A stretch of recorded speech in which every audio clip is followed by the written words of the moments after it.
یہ وہ دن تھا جب ایک بہت ہی خوفناک نیچرل ڈیزاسٹر آنے والا تھا، اور اس ڈیزاسٹر کا نشانہ ایک ایسا شہر تھا جہاں کے لوگ خود کو خدا سمجھتے تھے۔ دجلہ اور فرات کے درمیان میں بنا یہ شہر اور اس میں موجود انسانوں کی یہ سویلائزیشن اس دن ہمیشہ کے لیے ختم ہونے جا رہی تھی۔ نہ صرف یہاں موجود بلڈنگز بلکہ ان کے تمام شہروں کے ساتھ ساتھ یہاں بسنے والی پوری سویلائزیشن ہی ایک ایسی تباہی کا نشانہ بن چکی تھی جس میں ان کا نام و نشان بھی مٹ گیا تھا۔ 11,000 سال پہلے اس پوری سویلائزیشن کو خطرناک سونامی نگل گیا تھا۔ یہ کہانی ہے انسانوں کی ایک ایسی سویلائزیشن کی جس کو آج ہم نوح آرک سے جانتے ہیں۔ نوح آرک کی یہ حیران کرنے والی سٹوری بائبل کی کتاب جینیسس اور قرآن مجید میں سورہ نوح میں لکھا ہے۔ 50-100 سال پہلے یہ کہانی آج ایک ہسٹوریکل مسٹری بن چکی ہے۔ کشمیر ٹی وی کے ویڈیوز میں ایک بار پھر سے خوش آمدید۔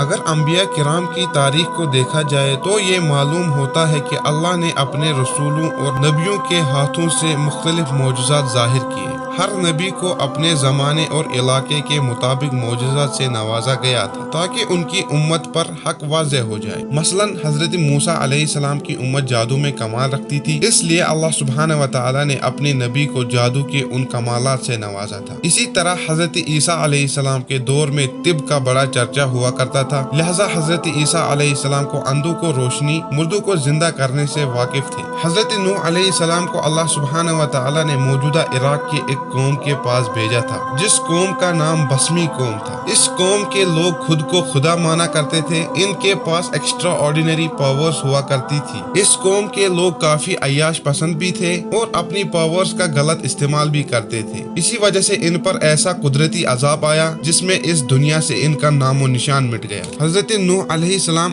آدم علیہ السلام کے بعد نبیوں میں طویل العمر ہوئے ہیں۔ حضرت نوح علیہ السلام نے تقریباً 900 سال تک اللہ اور اس کے دین کی دعوت دی، مگر ان کی قوم کا ہمیشہ یہی جواب رہتا تھا کہ آپ بھی ہماری طرح ایک عام انسان ہیں، اور اگر کوئی خدا ہوتا اور وہ آپ کو پیغمبر بنا کے بھیجتا تو آپ ہمارے جیسے نہ ہوتے، فرشتے جیسے ہوتے۔ حضرت نوح علیہ السلام کی قوم برائیوں اور بدکاریوں میں گری ہوئی قوم تھی، اور حضرت نوح علیہ السلام کی باتوں کو ماننے کے بجائے ان کا مذاق اڑایا کرتے تھے۔ حضرت نوح علیہ السلام کی 900 سال کی تبلیغ کے بعد صرف 40 مرد اور 40 عورتوں کے علاوہ کوئی بھی ان پر ایمان نہ لایا، یہاں تک کہ ان کا بیٹا کنعان بھی ایمان نہ لا سکا۔ حضرت نوح علیہ السلام روزانہ ایک پہاڑ پر چڑھ کر دین کی دعوت اپنی قوم کو دیا کرتے تھے، اور اللہ سبحانہ و تعالی کے حکم سے ان کی آواز مشرق و مغرب تک پہنچ جاتی تھی۔ جب ان کی قوم حضرت نوح علیہ السلام کی آواز سنتے تو وہ لوگ اپنے کانوں پر ہاتھ رکھ دیتے تھے اور حضرت نوح علیہ السلام پر حملہ کیا کرتے تھے۔ ایک دن نوح علیہ السلام نے اللہ سبحانہ و تعالی سے ناراض ہو کر دعا کی کہ اے مالک، میں نے اس غافل قوم کو تیرے دین کی تبلیغ کرنے کی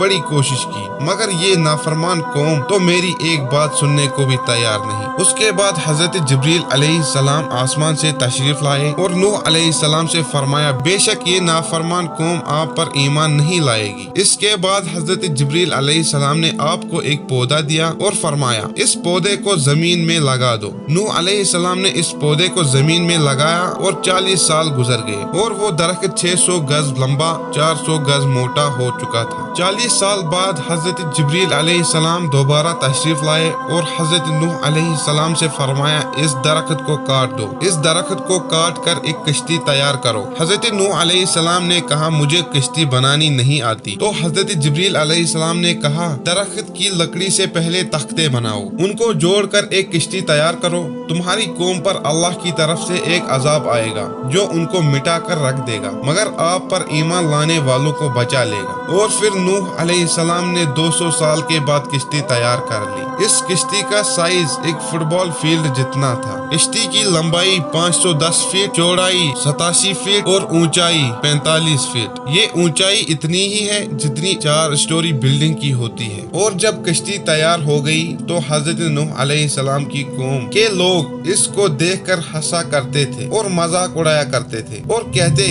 کیا تم اور تمہارا